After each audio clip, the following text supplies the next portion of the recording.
महापुरुषांनी आम्हाला मान सन्मान दिला।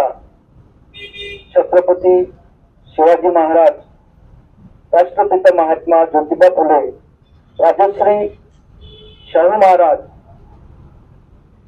परमपूज्य बोधिसत्व डॉक्टर बाबासाहेब आंबेडकर आणि महामहिम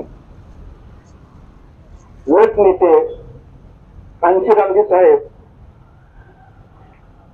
आणि उपस्थित जमलेल्या माझ्या क्रांतिकारी बंधू आणि भगिनींनो, आजचा हा निषेध कार्यक्रम निर्माण सोशल घोडमोड बुद्ध पहाट मित्र परिवार तर्फे जो आयोजित केला। रात्री मला आमच्या इथे वर्षाला समाप्तीचा कार्यक्रम सुरू होता आणि नीरज भाऊ गुजरचा मला फोन आला की सर आपल्याला उद्या अशा प्रकारचा कार्यक्रम आपण आयोजित केलेला आहे, तर उद्या लोकांना तुम्ही माहिती पोहोचवा। मी त्वरित माझा कार्यक्रम तिथे देखून या कार्यक्रमाला लागलो। मला वाटते बरेचसे म्हणजे सेलूचे लोक इथपर्यंत पोहोचले। आजचा हा जो निषेध कार्यक्रम आहे, या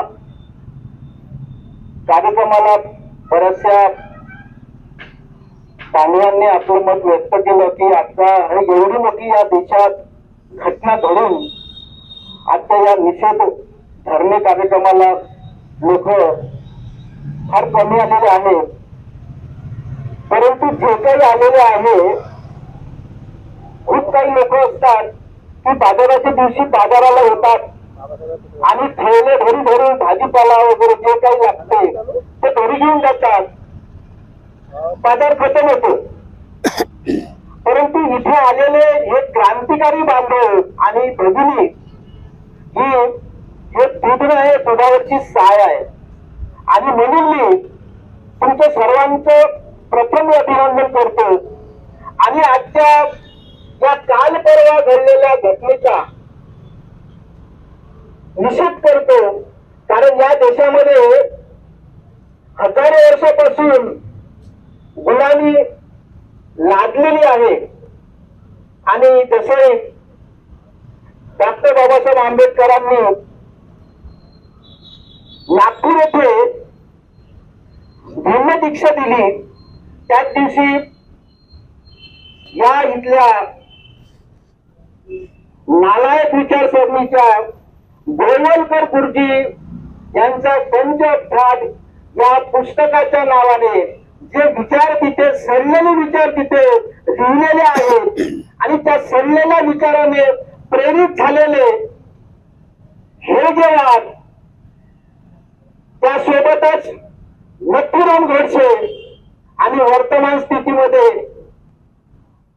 आपले भागवत साहेब, या सर्वांच्या या विचारसरणीने या देशामध्ये अत्यंत घृणास्पद आणि अशी दर्दनाक परिस्थिती या देशात निर्माण केलेली आहे आणि या परिस्थितीमध्ये आपल्या सर्वांना शारीरिक, मानसिक, आर्थिक गुलाम बनवण्याचा कार्यक्रम सुरू आहे आणि ते यशस्वी सुद्धा होण्याचा आटोकाट प्रयत्न करत आहे।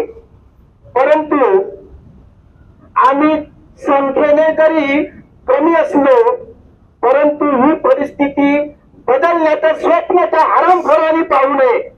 मला या विषयी जास्त बोलायचं नाही।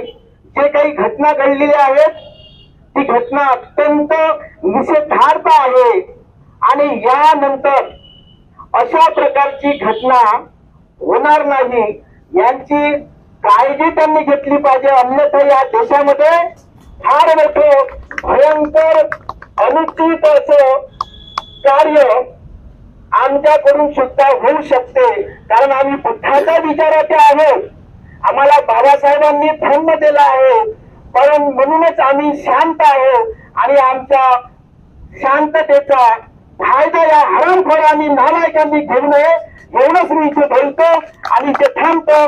धन्यवाद। जय हिंद, जय भारत।